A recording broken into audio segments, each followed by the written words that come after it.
I know you to be um, a sensual person, a sex positive person, right? And I bring that up because you have spoken about your sexual trauma. And I am always interested in how those things go together, how one is healed enough for the other one to emerge. And what's informing my question now is seeing spaces that are so informed by the trauma discourse that the only way to make them safe seems to be to take all the sensuality out of them, you know? And look, I'm not trying to uh, get any passes or skip any nuance. Spaces need to be safe, right? But there's something about working through our wounds in a way that helps us to own the fullness of who we are, because in so many ways this is our creative life force. And I'm just wondering if there's anything you could say to shed light on that. In spaces where the goal is freedom and where everyone is truly trying to get towards this idea of shared fate that we're talking about, I think there's a role for the sexual to play. I don't necessarily mean in the affectionate kind of sexuality. I'm talking about creative life force, right? Like, I've been raised to believe that certain sensations in my body mean that I want sex. Right. What if those are sensations of inspiration? What if that is just my life force telling me to make something? Yes. And that doesn't mean make a baby with some guy. Right. That could mean that I'm meant to make something in the world. And of course, I've been, influenced by Audre Lorde's uses of the erotic and thinking about how do we create, in these times of patriarchy, how do we create environments of connection and belonging so that this erotic energy can be unleashed for the betterment of the society.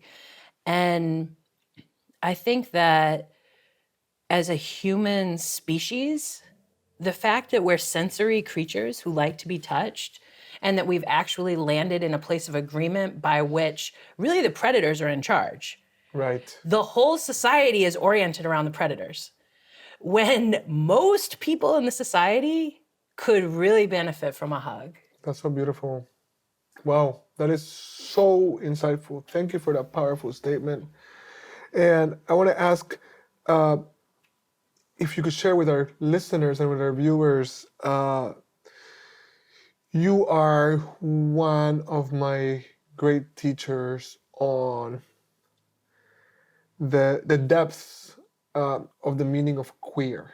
You have an expanded definition of what it means, and I feel like it's somewhat connected to some of what you shared. I'm wondering if I am always intrigued by the way you speak of it. I think there's a political and a social and a cultural potency in what you hold in there, you and others. Yeah, so when I think of queerness, I think of it as disrupting the status quo. That's it. Right. Period. Period. Yeah. Yeah.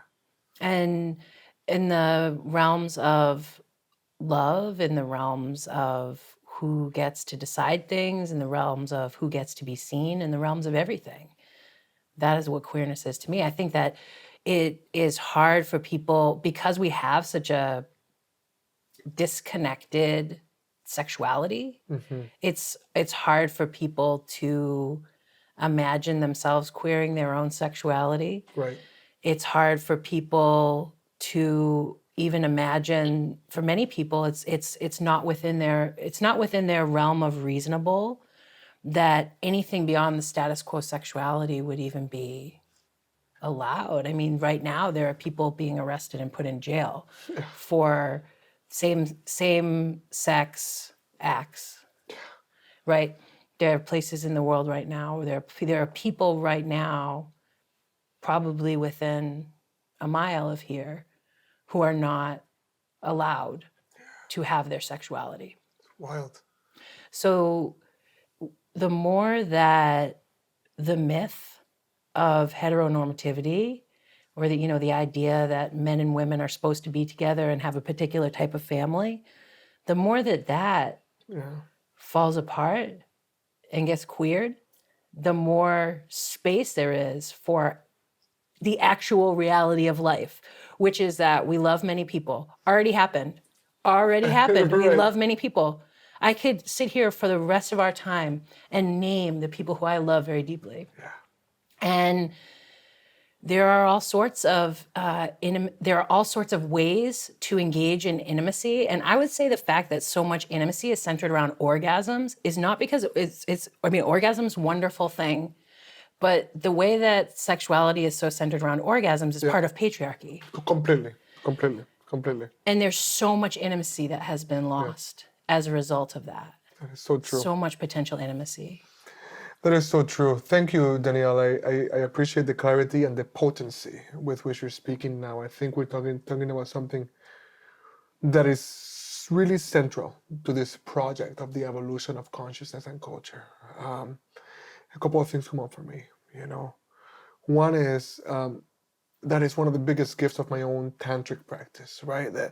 The idea of the growing the channels of sensation through which sexual and orgasmic energy can move through my body without it kind of being centered in that like final explosive moment that lasts a number of seconds. And so what happens when more of what is happening becomes available to me? And inevitably, it means I am capable of a different kind of intimacy, for sure, including an intimacy with myself, right?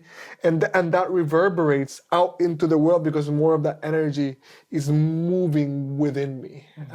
So there is like a very real experiential thing that happens at the level of sensation when we begin to question the patriarchal definition of what orgasmic energy is.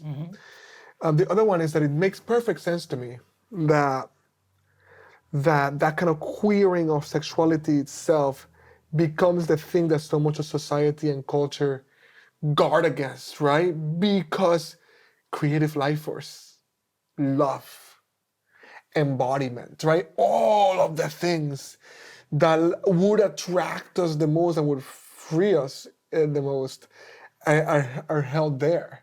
Of course, that's where the violent reaction comes in, because it is such a direct threat to the status quo.